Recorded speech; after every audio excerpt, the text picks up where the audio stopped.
Hello friends, ओम श्री गणेशाय नमः। जय श्री कृष्ण। आप सभी का स्वागत है आपके अपने यूट्यूब चैनल पर।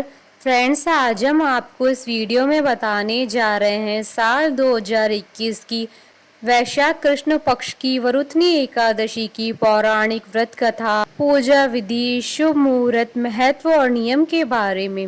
फ्रेंड्स, वीडियो शुरू करने से पहले आपसे रिक्वेस्ट है, अगर आप हमारे चैनल पर नए हैं और आपने अभी तक चैनल को सब्सक्राइब नहीं किया है तो प्लीज़ सब्सक्राइब कीजिएगा चैनल को, साथ ही प्रेस कीजिएगा बेल आइकन को, जिससे नए वीडियो से रिलेटेड नोटिफिकेशन आपको तुरंत प्राप्त हो सके। और वीडियो पसंद आने पर वीडियो को लाइक और शेयर जरूर कीजिएगा ताकि सभी भक्तों को इस वीडियो का लाभ प्राप्त हो सके। और कमेंट बॉक्स में जय श्री कृष्णा जरूर लिखिएगा। हिंदू धर्म में एकादशी को पुण्य कार्य और भक्ति के लिए बहुत महत्वपूर्ण माना जाता है। हर माह में 2 एकादशी पड़ती है जिसमें भक्त उपवास रखते हैं। एकादशी का व्रत मोक्षदायक माना जाता है। वैशाख मास की कृष्ण पक्ष की तिथि को आने वाली एकादशी को वरुथनी एकादशी कहा जाता है। इस बार यह पुण्य अवसर 7 मई 2021 शुक्रवार के दिन है। पुराणों में इस एकादशी का बहुत महत्व बताया गया है। यह पुण्य और सौभाग्य प्रदान करने वाली एकादशी है। शास्त्रों के अनुसार इस व्रत को करने से दुखियारों को सुख मिलता है तथा राजा के लिए स्वर्ग का मार्ग खुलता है। सूर्य ग्रहण के समय दान करने से जो फल प्राप्त होता है वही फल इस व्रत को करने से प्राप्त होता है। इस व्रत को करने से मनुष्य लोक और परलोक दोनों में सुख पाता है और अंत समय में स्वर्ग जाता है। इस व्रत को करने से व्यक्ति को हाथी दान और भूमि दान करने से भी अधिक शुभ फलों की प्राप्ति होती है। इसके अलावा वरुथनी शब्द संस्कृत भाषा के वरुथिन से बना है, जिसका मतलब होता है प्रतिरक्षक, कवच या रक्षा करने वाला। मान्यता है कि इस एकादशी का व्रत करने से विष्णु भगवान हर संकट से भक्तों की रक्षा करते हैं। पद्म पुराण में भी इस व्रत के पुण्य का जिक्र है। इसमें भगवान कृष्ण ने वरुथनी एकादशी के व्रत का लाभ युधिष्ठिर को बताया। उन्होंने बताया कि इस धरती पर सभी की कर्मों का लेखा जोखा रखने वाले भगवान इस व्रत के पुण्य का लेखा जोखा रखने में असमर्थ है। इस व्रत को रखने वाले की भगवान विष्णु हर संकट से रक्षा करते हैं। इस दिन सुबह सवेरे उठकर भगवान विष्णु की पूजा की जाती है। इस दिन भगवान विष्णु के विष्णु सहस्त्र नाम का जाप करना बहुत फलदायी होता है। इस दिन कांसे के बर्तन में भोजन नहीं करना चाहिए। इसके अलावा इस दिन व्रत न रखने वालों को भी चावल नहीं खाने चाहिए। फ्रेंड्स, अब आइए जानते हैं वरुथनी एकादशी का शुभ मुहूर्त। हिंदू पंचांग के अनुसार इस बार वरुथनी एकादशी 7 मई 2021 शुक्रवार के दिन है। वैशाख कृष्ण एकादशी तिथि प्रारंभ होगी 6 मई 2021 को दोपहर 2:10 से और एकादशी तिथि का समापन होगा अगले दिन 7 मई 2021 को शाम 3:32 पर। एकादशी व्रत पारणा का शुभ मुहूर्त रहेगा 8 मई 2021 को सुबह 5:43 से सुबह 8:23 तक। हरिवासर समाप्त होने का समय रहेगा 8 मई 2021 को शाम 5:20 पर। फ्रेंड्स, अब आइए जानते हैं वरुथनी एकादशी पर भगवान विष्णु की आराधना करने की पूजा विधि। इस दिन भगवान मधुसूदन और भगवान विष्णु के वराह अवतार की प्रतिमा की पूजा की जाती है। दशमी तिथि की रात्रि में सात्विक भोजन करें। एकादशी का व्रत 2 प्रकार से किया जाता है। पहला निर्जला रहकर, दूसरा फलहार करके। एकादशी तिथि को सुबह सूर्योदय से पहले उठकर स्नान आदि से निवृत्त होकर इसके बाद व्रत का संकल्प लें। उसके बाद भगवान विष्णु को अक्षत, दीपक, नैवेद्य आदि 16 सामग्री से उनकी विधिवत पूजा करें।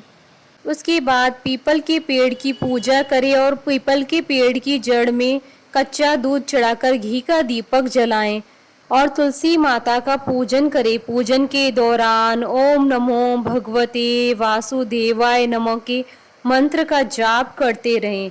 फिर इसके बाद विष्णु सहस्त्र नाम का जाप करें। पूजा संपन्न करने के बाद एकादशी व्रत की कथा जरूर सुनें।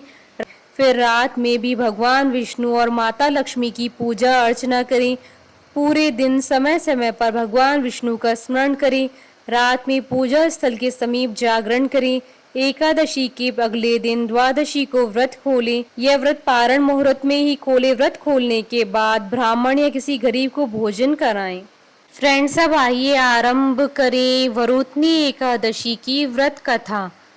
धर्मराज युधिष्ठिर बोले कि हे भगवान, वैशाख मास के कृष्ण पक्ष की एकादशी का क्या नाम है, उसकी विधि क्या है तथा उसकी करने से क्या फल प्राप्त होता है।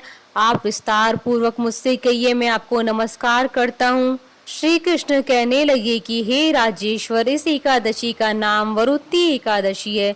यह सौभाग्य देने वाली तथा सब पापों को नष्ट करने वाली तथा अंत में मोक्ष देने वाली इस व्रत को यदि कोई अभागिन स्त्री करे तो उसको सौभाग्य मिलता है। इसी वरुथनी एकादशी के प्रभाव से राजा मानधाता स्वर्ग हो गया था। वरुथनी एकादशी का फल 10,000 वर्ष तक तप करने के बराबर होता है। कुरुक्षेत्र में सूर्य ग्रहण के समय एक मन स्वर्ण दान करने से जो फल प्राप्त होता है, वही फल वरुथनी एकादशी के व्रत के करने से मिलता है।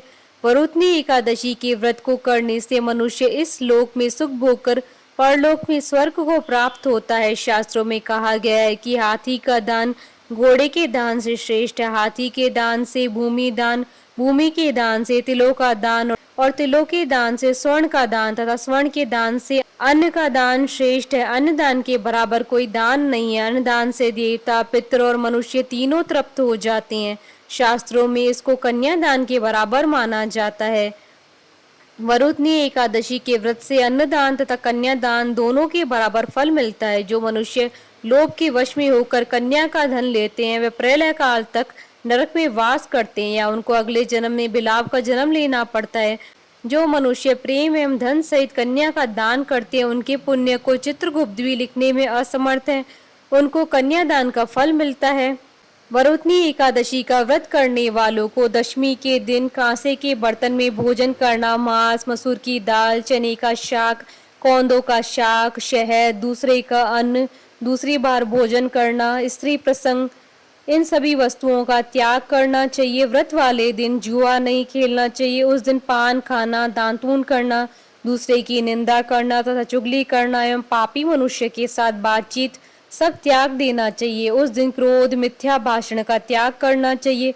इस व्रत में नमक, तेल तथा अन्न वर्जित है। हे राजन, जो मनुष्य विधिवत इस एकादशी को करते हैं, उनको स्वर्ग लोक की प्राप्ति होती है। तथा मनुष्य को पापों से डरना चाहिए। इस व्रत के महात्म्य को पढ़ने से 1000 गोदान का फल मिलता है। इसका फल गंगा स्नान के फल से भी अधिक है। श्री कृष्ण बोले, हे राजेश्वर, अब मैं आपको वरुथनी एकादशी की व्रत कथा के बारे में बताता हूँ। ध्यान पूर्वक सुनी। इसकी कथा यह है कि प्राचीन काल में नर्मदा नदी के तट पर मानधाता नामक राजा राज्य करता था। वह अत्यंत दानशील तथा तपस्वी था। एक दिन जब वह जंगल में तपस्या कर रहा था, तभी न जाने कहां से एक जंगली भालू आया और राजा का पैर चबाने लगा। राजा पूर्ववत अपनी तपस्या में लीन रहा। कुछ देर बाद पैर चबाते चबाते बालू राजा को घसीटकर पास के जंगल में ले गया। राजा बहुत घबराया, मगर तापस धर्म अनुकूल उसने क्रोध और हिंसा न करके भगवान विष्णु से प्रार्थना की। करुण भाव से भगवान विष्णु को पुकारा। उसकी पुकार सुनकर भगवान श्री हरि विष्णु प्रकट हुए और उन्हें चक्र से भालू को मार डाला। राजा का पैर भालू पहले ही खा चुका था। इसे राजा बहुत ही शोकाकुल हुआ। उसे दुखी देखकर भगवान विष्णु बोले, हे वत्स, शोक मत करो, तुम मथुरा जाओ और वरुथनी एकादशी का व्रत रखकर मेरे वराह अवतार मूर्ति की पूजा करो। इसके प्रभाव से पुनः सुदृढ़ अंगों वाले हो जाओगे। इस बालू ने तुम्हें जो काटा, यह तुम्हारे पूर्व जन्म का अपराध था। भगवान की आज्ञा मानकर राजा मानधाता ने मथुरा जाकर श्रद्धा पूर्वक वरुथनी एकादशी का व्रत किया। इसके प्रभाव से राजा शीघ्र ही पुनः सुंदर और संपूर्ण अंगों वाला हो गया। इसी एकादशी के प्रभाव से राजा मानधाता स्वर्ग गया था। जो भी व्यक्ति भय से पीड़ित है, उसे वरुथनी एकादशी का व्रत रखकर भगवान विष्णु का स्मरण करना चाहिए। इस व्रत को करने से समस्त पापों का नाश होकर मोक्ष मिलता है। कथा सार, सौभाग्य का आधार संयम है। हर प्रकार संयम रखने से मनुष्य के सुख और सौभाग्य में वृद्धि होती है। यदि प्राणी में संयम नहीं है, तो उसके द्वारा किए गए तप, त्याग व भक्ति, पूजा आदि सब व्यर्थ हो जाते हैं। बोलिए भगवान विष्णु की जय, सनातन धर्म की जय। हमारे साथ इस वीडियो में अंत तक बने रहने के लिए आपका धन्यवाद। ओम श्री गणेशाय नमः। जय श्री कृष्णा।